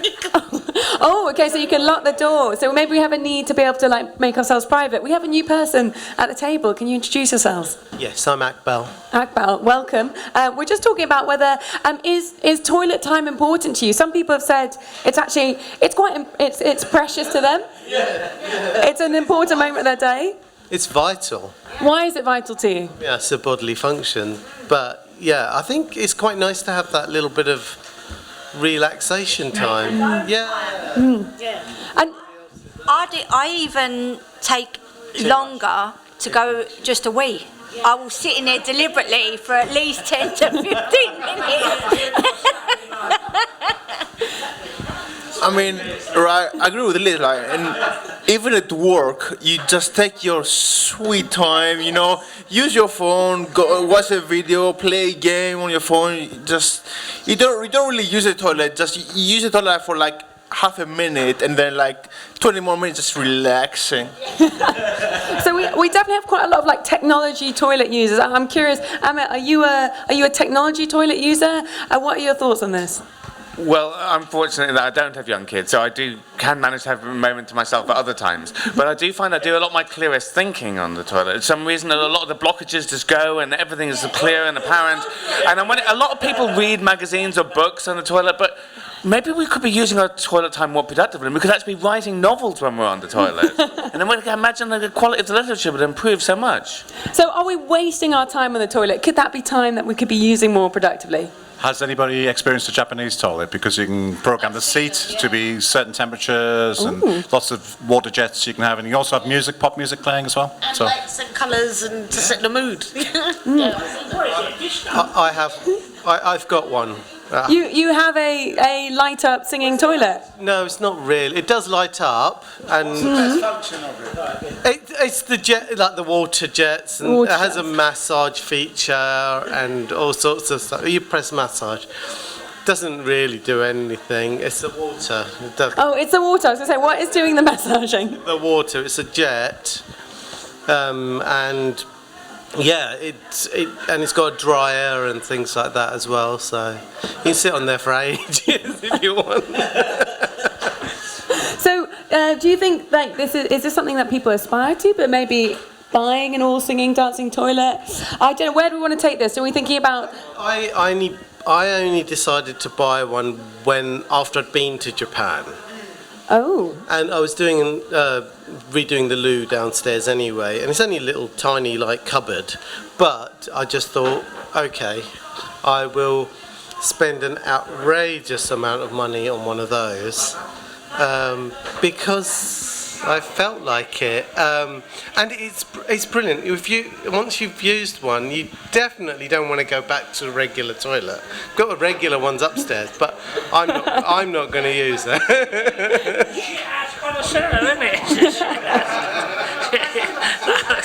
No, I was just saying, a shit-ass connoisseur, that's what we need. Yeah, well, I mean, I'm kind of curious. Oh, Mikey. Do people do reviews of the different toilets? I mean, how did you find the best one? Is there like a sort of which toilet kind of review site where you can find out the... To be honest, I actually went with a brand that I knew was a German brand, but perhaps I don't know whether it was the best one because I think the Japanese brands like Toto and whatnot are better than the grower one that I chose. But you know, it's the one that I trusted the brand. Though I like all of my taps are the same brand. Don't worry. Well, I've heard that actually the people with the healthiest digestive systems, with the fewest examples of colon cancer and all that, are places where they don't sit on the toilet at all, but they're toilets that you squat, which are the norm in perhaps most parts of the world. And that is a much more natural way to do, and sitting is really not very healthy. Has anyone ever tried to experiment with this? Yeah, it's really hard to check Facebook like that. Apparently, I don't know. I don't think it is. Everybody, because we go. Oh, can I have some any final thoughts before you go? Good luck and bye-bye. Good luck. That's good. I like that. Yeah, I don't know. Enjoy your toilet talk. Thank you. Enjoy our toilet. We shall indeed, whether it's productive or restful. What's happening tomorrow? Friday night. Yeah, what's happening tomorrow? It's Friday. That's a good sign. Glass blowing tomorrow. You're going to glass blowing. Oh, that's very nice. That's quite an extreme sport. Could you glass blow a toilet and make your own toilet out of glass? Oh, a glass toilet. Yeah. I tried making a pint glass and it turned into a night urinal. A urine bottle. It honestly did. It was a long... I thought I was making a pint glass. Yeah. And it was this weird... It didn't turn out. It was for a urine bottle. That's all it was. And do you have it now? No, because I can't put my lip to it. I'm thinking... So what made you want to have a go doing the glass blowing? Why is glass blowing here? Because it's unheard of, really, isn't it? Yeah. We take glass for granted because a glass life is expected to be broken. So we all do take it for granted every day, and now we've got a way of finding out how it's made by making ones ourselves. And then turning them into urinals or whatever you want to. Actually, Danny wanted to make no offence. Wanted to make a pint glass and then made a sort of a sample bottle. A night bottle. Gary didn't even put it on the Facebook. He chose beauty over the beast, where the beast had heart and this beauty didn't have anything. Well, that one's not perfect, and I put that one on. But you see, there was a big glassworks here on the River Lee in the 19th century, so it sort of links into the heritage as well. But it's a portable furnace. It's been out of an old shopping trolley. Go and have a look, actually. They're getting it all set up now. It's really interesting. Great. Got some I think all of this conversation that we've had tonight is all, to me, it kind of hints at this thing that we don't really know how things are made, be it the sewers or the sewage system or glasses. We don't really understand how these things, or computers even. They're just a box that we just buy and we don't really know how they're made. We just kind of buy the product, use the product, throw the product away.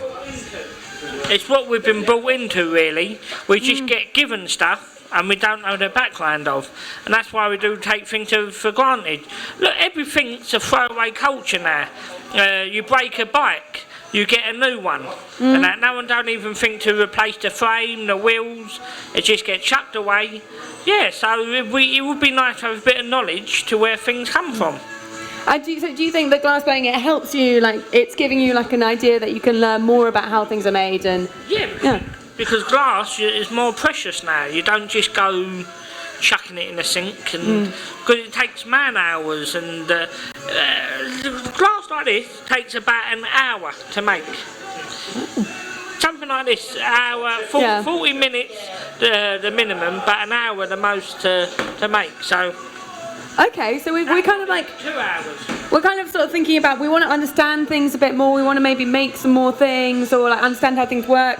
What are the other things that we want to understand that work? So we said computers, glass blowing, maybe toilets. People are quite interested in how toilets work. I had today... Nuclear fusion, that's what I'd like to know. Nuclear fusion. Yeah, I'd really like to know how that works. I did hear this this week, and I'm going to completely take the middle, but vaping. Apparently there's a huge culture of making your own vapes, but now that these new models have come in of vapes, so like vape e-cigarettes, there used to be a huge culture of like people hacking them, making their own, but slowly the ones that have become successful, especially in the States, are sleek Apple ones. I mean... You can read in the newspaper like people are dying, stuff like that, but right, big assumption. I think those people are like just vaping like way too much, right? That's why they inhale much more vape than the body can handle. So because vaping is like considered of nicotine, right? Yeah. So they're inhaling more nicotine than they can handle of. That's why the people are dying. But generally, right, if you're doing in normal pace, I think vaping can be quite fun. You can see people like doing the vaping tricks, with kind of, fun-ish to see, right? And also like and also vaping can be used like to actually release yourself from actually smoking cigarettes. I mean, that's the point of creating it.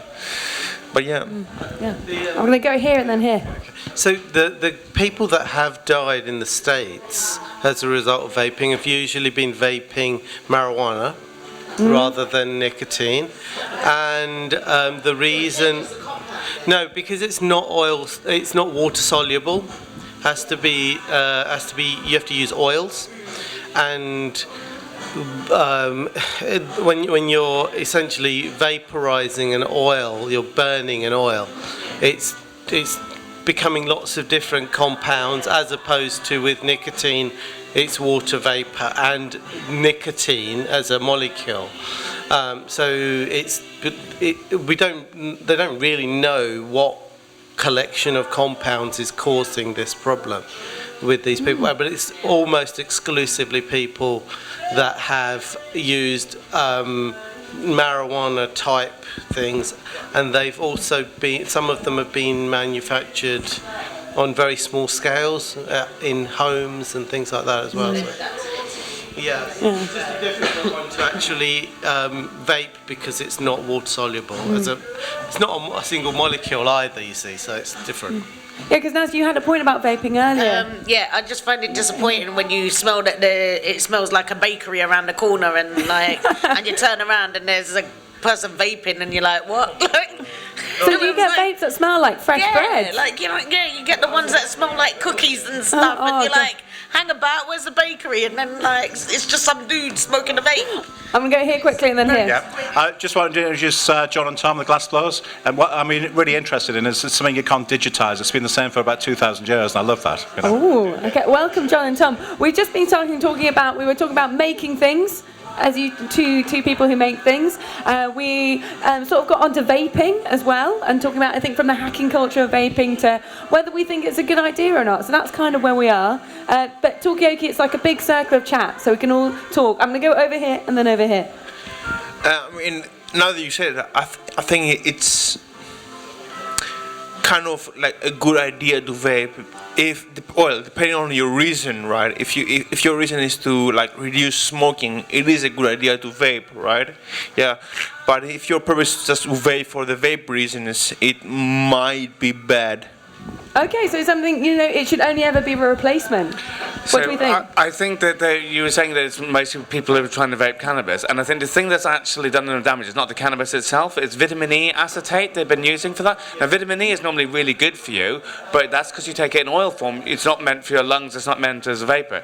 And it could well be condensing in there, and there might not be any way for your body to get rid of it. But it's interesting that I think in total there's about 30 people or something who have died from vaping. And if you consider in America it's hundreds of thousands who die every year from smoking, in this country tens of thousands a year. So really, to keep it in perspective, however many people have died from vaping, a couple of people have had allergic reactions from it, it's still hundreds of times less dangerous than smoking. So yeah, so it's not really a problem. Maybe Tom and John. John and Tom. Tom. Yes. Either of you guys vape? I have done, yes. You have done. I keep going back to roll-ups. Oh, but you're a vapor, but who's gone back to cigarettes? Yeah. I tried it once. I was trying to get a big smoke thing, but I couldn't do it, and I did it once and never again. Okay, so maybe you flirted with it, but you thought, no, I'm not going to go there. I think we could combine these two kind of threads of the conversation, because these guys are glass blowers. Maybe the solution to some of these smoking problems that are killing people in the United States is through glass. Could we design something out of glass that would help people to overcome the dangers of vaping marijuana? Isn't that ice? Ice? Crystal. Okay, so do you have a side drug business at the same time? I think, I don't know, probably both of us have made hash pipes for the last 30 years. Oh, okay, yeah. I don't smoke it myself, but I've made loads of them. Is that because People there's like a huge demand? Why? People just used to come up with us. We used to make little fish, like glass fish, kiss the fish, and put a reefer in the end of it. Kiss the fish. Well, yeah, it's an obvious thing to make, especially on a small scale with glass blowing, I suppose. Yeah, but I don't really do that myself. But yeah, it's what everybody does. A huge market for. There is a huge market. People do designer hash pipes and things like that. It's just. Yeah. See, I'm an old-fashioned smoker. I smoke cigars, the original vape. So I find that better than vape. Why is it the original vape? Oh, bigger the smoke. You take it. You don't take it in. You just take it there, hold it, bang. It is a flavour, and it creates much more smoke than vape. So that wins any day. And because so is part of the experience of smoking having the smoke, like. So are you also, who else, any other opinions about smoking cigars? Like everyone here seems to think that vapes are a bad substitute. I don't smoke, but I will smoke cigars. And why is that? Because like Danny says, it's the flavour. And it's more of a kind of like a social thing. Yeah. Cigars are so outdated, no one don't really do them anymore.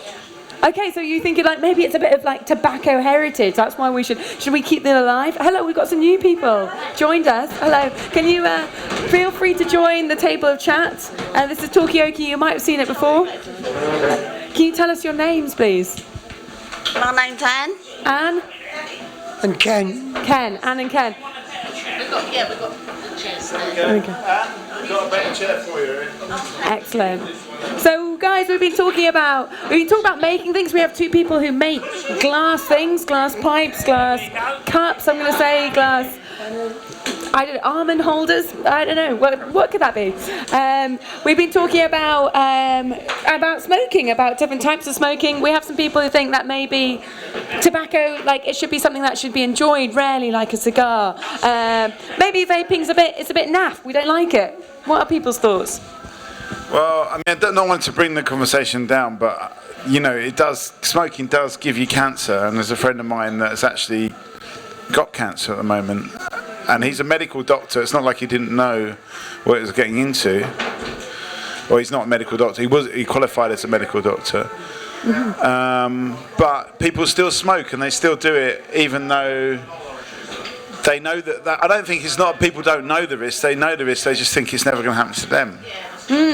Maybe thinking about capacity. Okay, first of all, you're right. I'm all right. Cancer can be given for different reasons. There's a smoking, right? But I think smoking can be, well, not good, but for if you're doing socially, right? Like if you have a drink once in every blue moon, it's alright to take a smoke, right?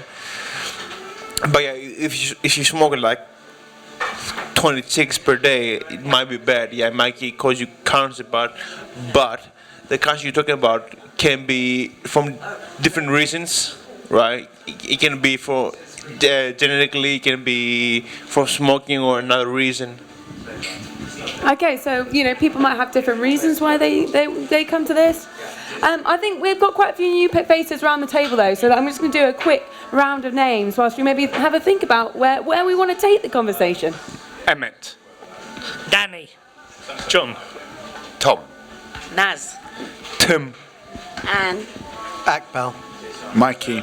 My name's Evie. I'm sitting in the middle of Talkaoke. So we've kind of covered things about health. We're talking about smoking. Mikey points out that a lot of us smoke, and it's bad for us, and we know that, and yet we do it anyway. What are our thoughts? Where do you want to take this conversation? Well, it's very difficult to prove that any cancer comes from any particular source, but you can just talk about the correlation. And smoking, exposure to tobacco smoke, is very highly correlated with cancer. Now, traditionally, people who smoke pipes and cigars don't inhale into their lungs as much, so they have a lower rate of lung cancer than cigarette smokers. On the other hand, they have a much higher rate of mouth cancer, throat cancer, and very other kinds of cancer.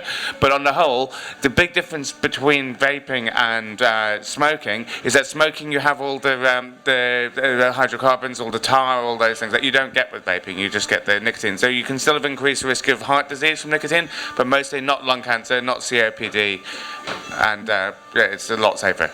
Yeah, so it's a lot safer. I think sometimes people still think it's maybe like a bit of a weird thing to do. Maybe it's a bit wanky, or is that how it's seen around the table? I feel. Just me. So maybe I think vaping is wanky, but maybe is that the right thing to have? It depends. I think there's so many different types of vaping. So there's obviously the ones with all the different smells and so on. Different flavours, and then there's kind of more just the kind of sensation of tobacco. There's a company called Juul that are promoting themselves quite a bit, and a friend of mine works for them. And she was saying that I don't really smoke, but she was saying that with the Juul they've figured out how to get that kind of burning sensation in the back of your throat that you get when you smoke, and they've worked out how to simulate that. So obviously they're being done for promoting it to kids at the moment in the States, but the idea is to try and promote it as a replacement for cigarettes, which gives you as close to the cigarette sensation as it's possible to get. The vaping's just a load of bollocks, that's what I think it is. Forget that. It is. I couldn't think of any other words to say. But no, it's just to piss people off walking down the street, as you said. Why does it annoy you? Because you've got they're sitting there, the hipstery people, as they come along and walk down Bethnal Green, you can tell the fucking falseness in it. Because the pretend smoke, the pretend candy floss, right? You walk past, go, oh, that's a candy floss machine, I fancy candy floss. It's not candy floss, it's not sweets, it's just a plastic form of smoking. Grow a pep. People vape, right? Obviously piss sitting down, so okay, so there are a lot of statements going on here. We think maybe it's fake, maybe it's a bit wimpy. Arguably, the candy floss in that it's sugar is maybe as dangerous as the tobacco.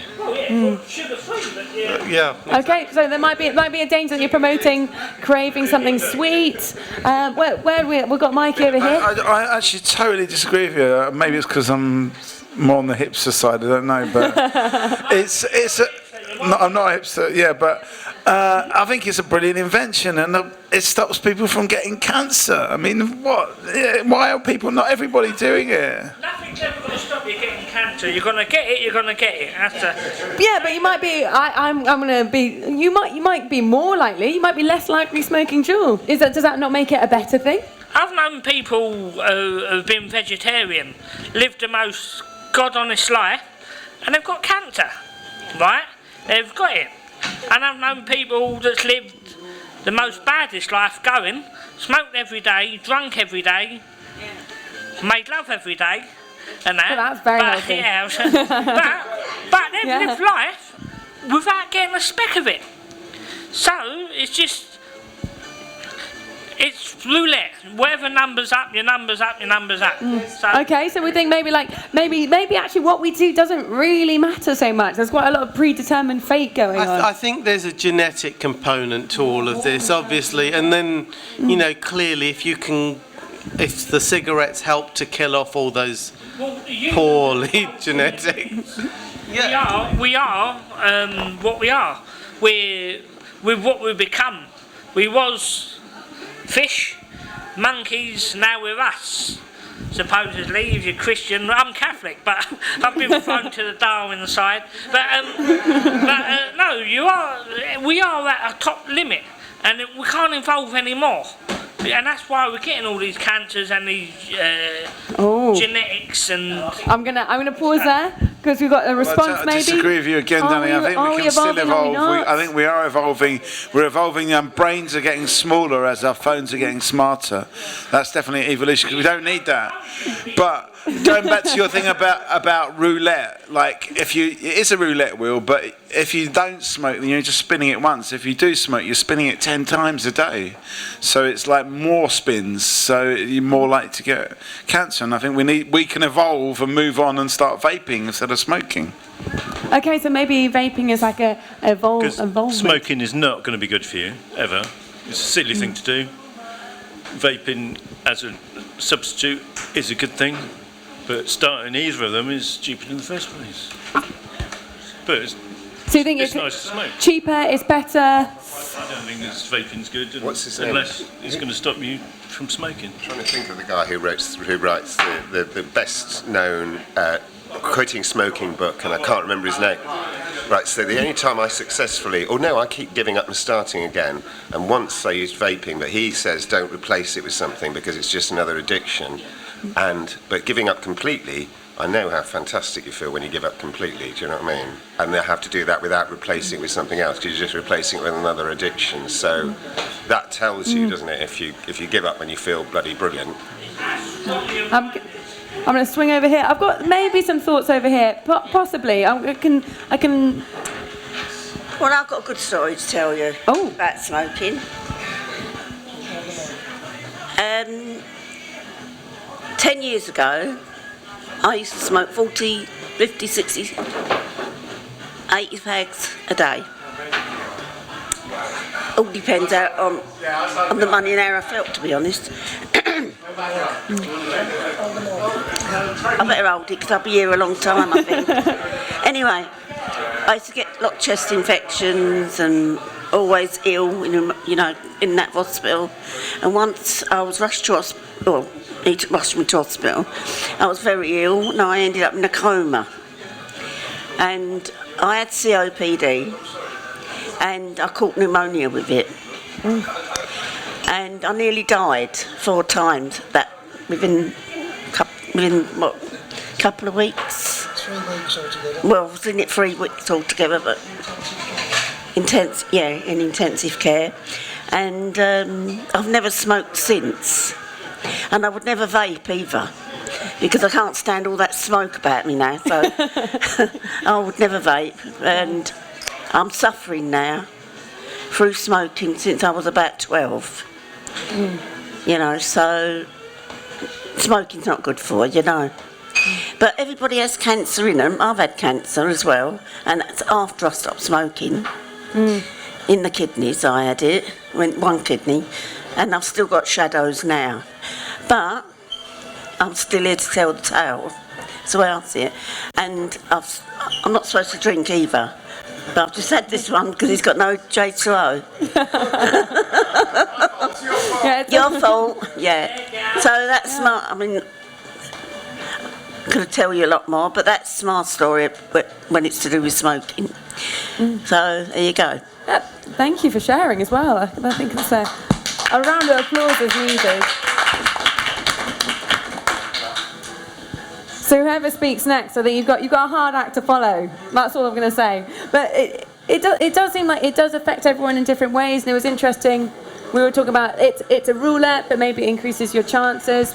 But guys, where do we want to go from here? We've kind of been talking about maybe different forms of smoking for a while. We've got some people who make things, some people who talk a lot. Can we talk about? I don't know. Can we talk about NHS? Is that too political? I don't know. It is. Is it too political? Too political. Anyway, all right. Okay, well, you're encouraging me, really. Yeah. No, but. That's the thing, is only when you get ill that you appreciate the NHS. And as I said, I've got a friend that's been staying with me that's got cancer, and I've been taking him all the time to the doctors, totally overstretched in the hospitals. But you really appreciate what they're doing. And you go there, I've been to Bart's cancer, it's like a whole floor of people getting chemotherapy. There's thousands of people up there on it. And you just realise the scale of it, but the scale of what the NHS does. And I don't think you appreciate it until you get ill. And then you go, fuck, it's amazing what they do. I personally think it works really well. So some people are a big advocate. Maybe hearing someone who thought maybe it's too political. Okay, yes, I actually do operate in the NHS. It's free, right? It covers all my medical expenses. Yeah, I'm good. If I'm sick, I go to the GP. It's free, all good. In my country, I'm from Greece, by the way, you have to pay lots of money, right? But yeah. Where do you have to pay lots of money? Sorry? Which country? Greece. Greece. Thank you. Greece, Germany, any other country that I know of. I don't know not that many. But yeah, you have to pay for the medical expense. But NHS is free, right? But whenever you say NHS, I keep remembering like Brexit. Yeah. So when someone promised like billions of pounds for the NHS and never received it because, well, he wanted to go on holiday and he did. So it was a lie, right? So NHS is good and bad depending on the perspective of a person, right? But so you're going to say it? It's all good because if it wasn't for Germany to mess us up in the first place, we wouldn't have had the NHS. So the NHS was the price that Britain, it was more gifted to us than anything because the price to pay for war. And everything the NHS does is for us. So that's why, like, look at the doctors. Go to the London hospital, people might knock it, but you've got the best hot doctors from all the world. They come everywhere to practice at the London. But they come, the NHS is, if it weren't for us, we'd be America. Do people agree with this? Sorry, can I just... In terms of like politics and the NHS, we've got, at the moment obviously we're in the middle of an election campaign, and people and lots of politicians are promising, oh, we're going to provide more doctors, we're going to provide more nurses, and there are thousands and thousands and thousands of vacancies that are fully funded right now. There's nobody applying to become a doctor. Nobody's applying to become a nurse, and if there were, we wouldn't have any vacancies. There are 30,000 vacancies just for nursing alone. So we got some disagreement over here. Before I go back, is there anyone else who wants to add on this? I just wanted to come in on the smoking thing before we leave it goodbye, which is some people think the NHS spends a fortune treating all the people with smoking-related diseases, which is obviously true. But on the other hand, think how much we save on pensions from all those people dying really young. So smoking could be a net contributor to the economy, particularly because we tax it as well. Now, obviously, if we leave the European Union, we won't have any doctors and nurses in the NHS. There'll be tens of thousands of more vacancies, but on the other hand, people won't be able to bring on all the cheap cigarettes from Poland. So we might make more in the shops. There's quite a lot do people agree with that? There's quite a lot to unpack on there. NHS is not free. We pay for it through our national insurance. Okay, so there are quite a lot of things going on here. National insurance pays for your pension. It's never ever paid for for the NHS. Oh, Naz, final thought. I'm sorry, I'm going to pause you all to get a final thought. In the words of Bill and Ted, be good to one another. I like that. Okay, we can keep that in mind as we go around the table. Be good to one another. Think about one another as well. I'm going to go back to Akmal. Yeah. So national insurance doesn't pay for the NHS. Your general taxes do. Yeah, but yeah, it's kind of confusing because everybody in the States you have insurance for your healthcare, and it's a bit of an odd one. But sorry, you wanted to say something about bacon. I'm going to go to Mikey and then I'm going to go back here. Sorry, go over here. So on the previous thing you said, like that it pays, I disagree because first of all, I have a friend who actually worked for he's a pharmacist for the NHS, right? He said that it pays well, yeah, but not as much as it should, right? Okay, first of all, do you know what contracting is? Yeah, good. I actually don't know what contracting is. You're missing out. Explain very quickly. Okay, contracting is someone who works for a period of time, yeah, which that person can be not fired but let go like really quickly depending on the needs of the company, right? Yeah. And because of the danger of the risk, the person gets paid more than the average person. Okay, so they might be a freelancer or someone. Exactly. Yeah. Okay. A freelancer, yeah, exactly. Good one. Yeah, but for NHS, the salary of a freelancer is much lower than it should be, right? And also, it doesn't matter how many years you've worked for NHS, right? For example, my mate who's been working for as a pharmacist for like 5 years, he gets paid like much less than he should have been paid, right? So it pays up, but not as much as it should. Okay, so maybe that people aren't getting what they deserve to be paid in the NHS, and so maybe that's a bad thing about it because it doesn't encourage people to work there. I haven't heard any thoughts over here yet. Yeah, well, it's Ken again. Really, with the NHS, majority of the staff that work for NHS are underpaid. They do a very, very good job. Without the NHS, Anne wouldn't be with us today. She had 3 weeks in intensive care, and the care that she did get was just out of this world. I just do not understand now. Nurses, trained nurses, look after somebody that is actually in intensive care. They are dedicated to that person they are looking after. And as I say, without people like that, majority of people wouldn't be alive in this country today. So what do we think? We've got a response over here. Well, I think in a way what happens is because the money's actually taken out of the equation because you don't pay for it, but also the people that do the care, and they're not in it for the money. We all know that. But I think in that sense they get exploited because they know the people that run it know that the people working for it are not in it for the money. So it means that they can just pay them whatever, the minimum to keep them going. And I think that's why they're all underpaid. Yeah. Yeah, but I think the situation is now that people aren't coming to work, aren't going into these jobs because they aren't paid appropriately. And if you don't pay, and none of the political parties are saying we're going to seriously increase wages, because quite frankly, it's going to be very expensive to pay so many people much more money, and it's difficult to kind of put that, you can have vacancies, but where do you get people from?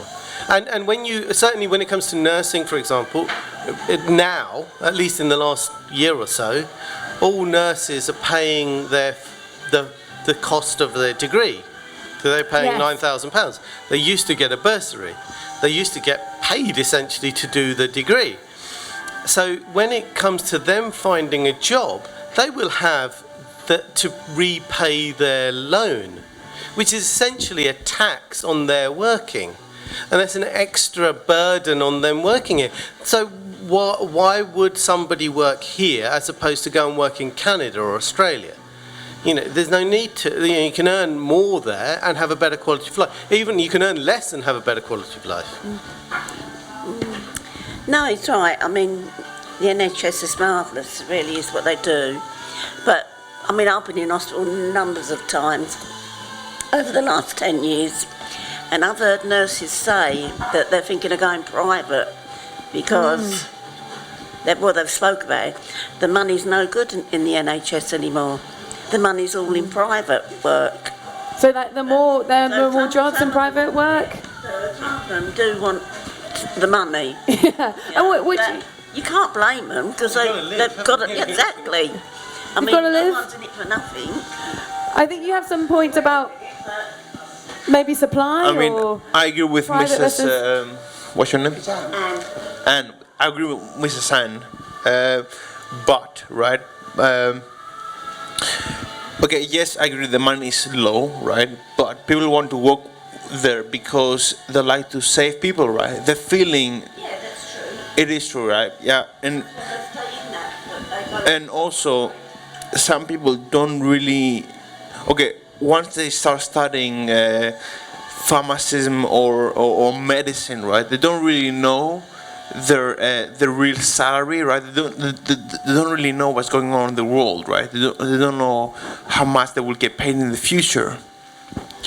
But even if they're new, right, they still like the feeling of being part of it, yeah? Because it's not, okay, being a doctor or a pharmacist or being in NHS is a big deal, or nurse, right? You actually save people. Some people just don't go for the salary, but for the feeling of saving someone, right?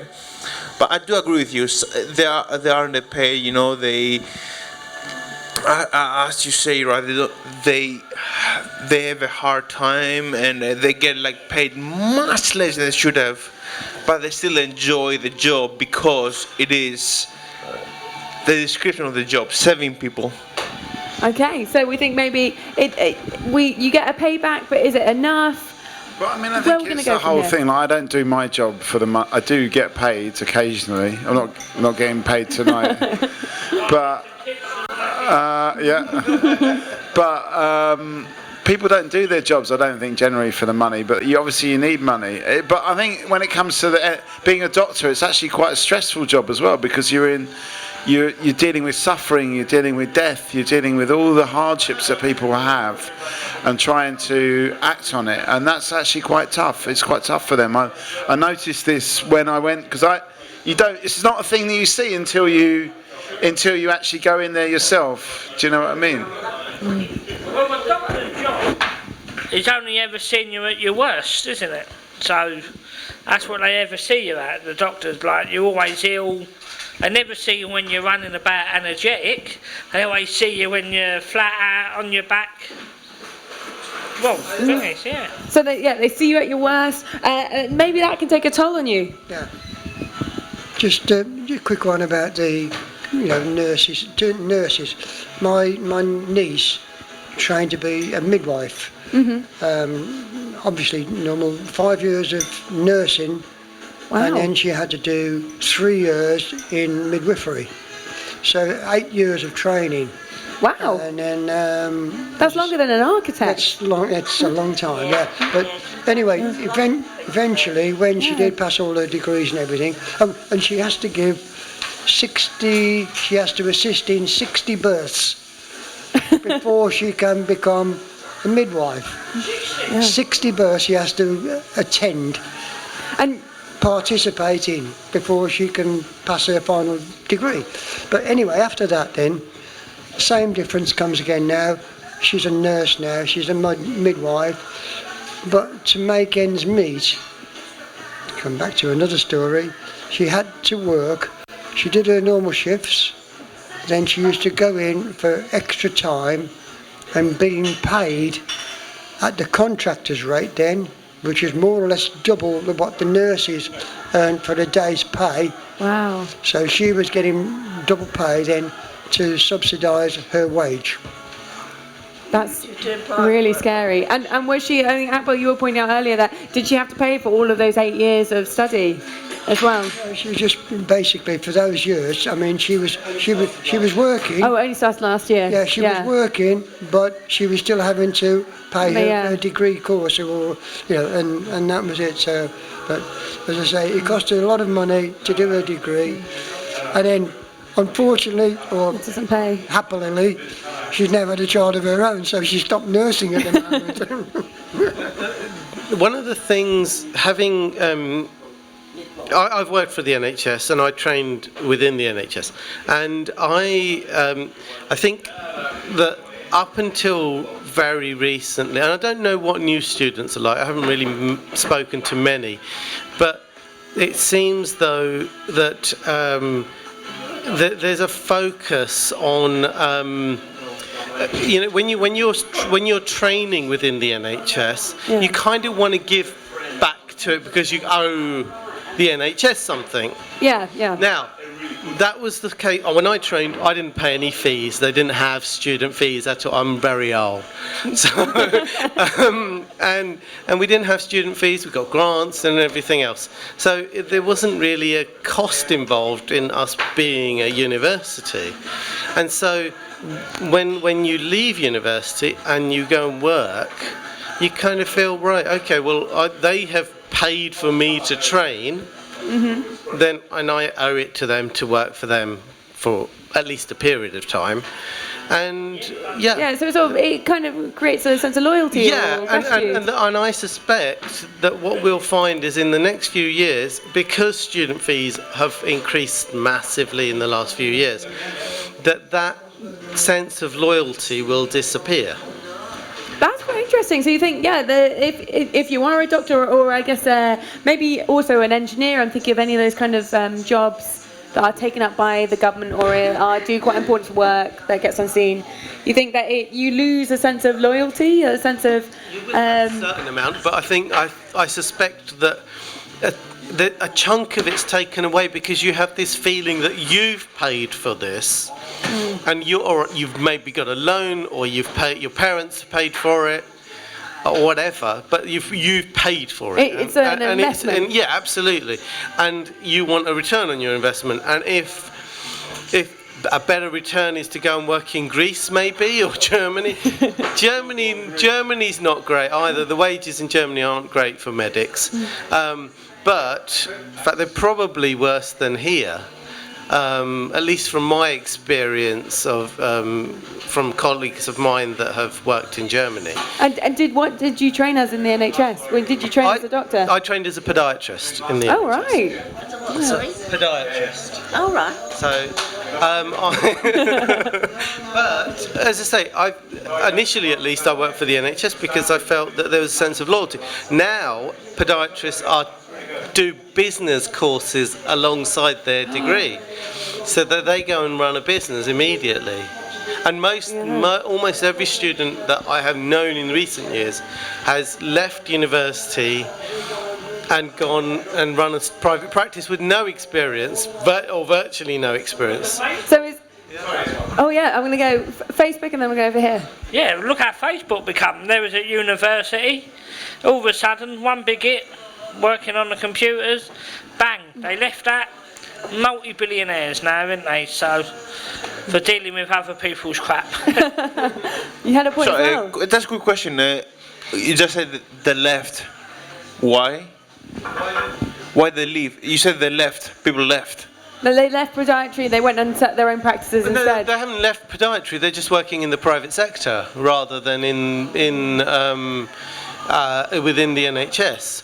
To be frank, there aren't that many jobs in the NHS either, because it's a very underfunded service on the whole. But you know, it's one of those things that they're quite happy to cut back on until a few years' time it will happen. You know, they'll open up lots of spaces because everybody's losing their legs, and then they'll come back and say, why are we employing all these people? Nobody's losing their legs. Well, sack them all. And then they'll come back, oh God, why are everybody losing their legs?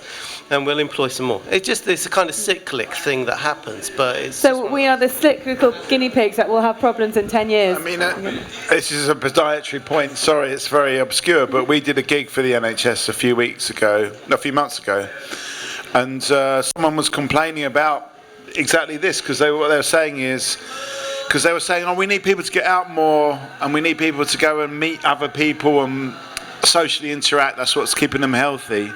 And then the old guy stood up and said, yeah, but if I can't walk out of my house because my feet hurt too much, then I can't do any of that stuff. So why have you cut the podiatry service? So I'm just relaying that back to you. It's a few months too late. It's insidious. If you keep people, particularly older people, mobile, their cardiovascular health is better, their general physical and mental health is better, because if you get them moving, they will feel better. If they're restricted in terms of their movement, then all sorts of impacts. Things. So it ends up being insidious. I was going to go to Amit and then I'll go over here. Yeah, it's very important to keep moving. A friend of mine was meant to be doing a debate with him at the Anarchist Book Fair 5 years ago, and he just dropped dead in the shower at the age of 52. And because he'd had this knee problem, he used to do all these guided walks all around London, and he couldn't do it because of the knee problem. The podiatrist wouldn't help it, but it just keeps everything working properly when you can move.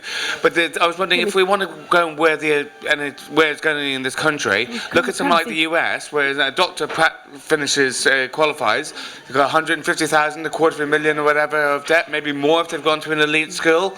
Then their entire career is not about how can I help people the most, it's how can I make the money? And you think, oh, these doctors are minting it, but for the first many years, all they're doing is paying off all the debts that they've acquired. So I'm going to pause there. We have a whole system then which is much more geared about paying off the debts that people have got, rather than actually helping people getting better, saving lives, something like that, or saving feet. We're kind of making sort of desperate monsters of people who are kind of in battle with debt. I'm going to get. You had a quick question over here. Can we steal your camera and you can go and see us lighting the furnace outside?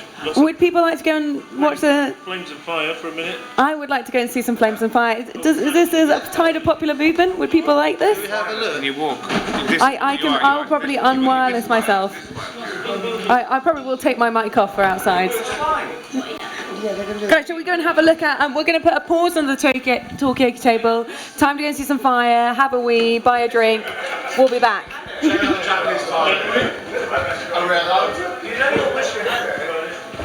Mike, are we allowed to take a pause so we can look at some fire? What's that? We're going to look at the furnace being lit. Oh, I'm so sorry. Okay, we're coming, but we have to do very quickly final thoughts before we go. Otherwise, I'll be a very bad Talkaoke host. Some closure on this. So we need some closure. We need some final thoughts. Look at the fire. Final mini final thoughts. Our final thoughts. Yes. Avoid politics at all costs. Avoid politics at all costs. Fantastic. I'm not sure, sorry. No, we'll come back to you, don't worry. Ken. My wife, one time in holiday in Greece, she fell over and broke her ankle, basically. She fell over and broke her ankle. Now, we had insurance, called out the hospital, hotel representative, everything. We've got an ambulance come for you. An ambulance came along in the state of just a normal black van. They put a blanket on the floor and lifted her onto the blanket, picked the blanket up and put it in the back on the floor of a van, took her to the hospital like that.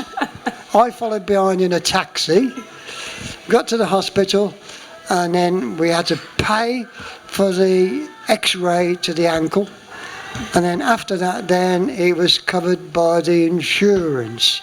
Oh. But that was the Greek sort of version of the NHS. I'm gonna pause it there. Sorry. Final thought. Are we talking about Anne? I think about you. Sorry. 1 second.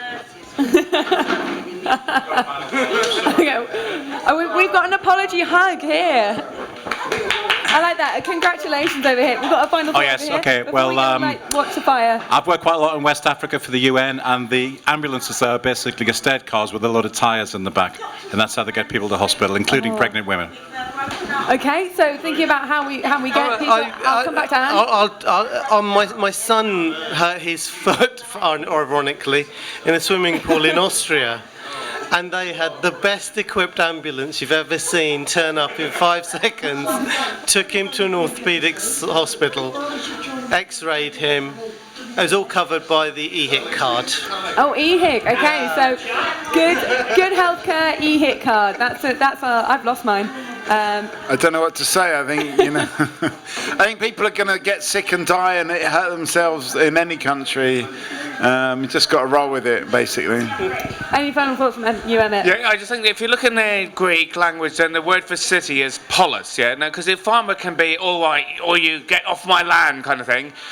But really, when we live in a city, we're all on top of each other and we all have to coexist. So it's important that we're polite to each other. And we've got the police there to make sure that we're polite to each other. And politics is basically the art of living in cities. And without politics, we'd all be like that farmer, we're all killing each other all the time. And I don't think that would work at all. Ooh, politics is the art of living in cities. And we've got one more final thought over here. Shoot everyone. Charming. And on that note, let's go and look at some fire. That's a huge round of applause for Evie as well. Thank you very much. Rising star of Talkaoke.